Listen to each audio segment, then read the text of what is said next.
Uzak var, çizgi okumamız. Hoş. Ne oldu mu? Yani kurdum.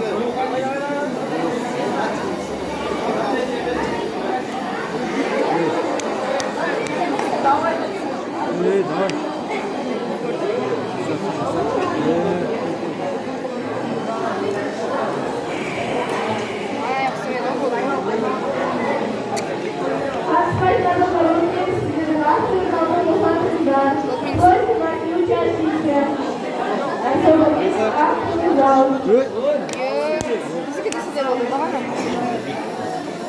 Buna kadedini tartışmış kan.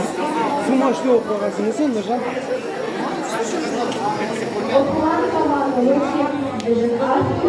Oldu çıktı mı?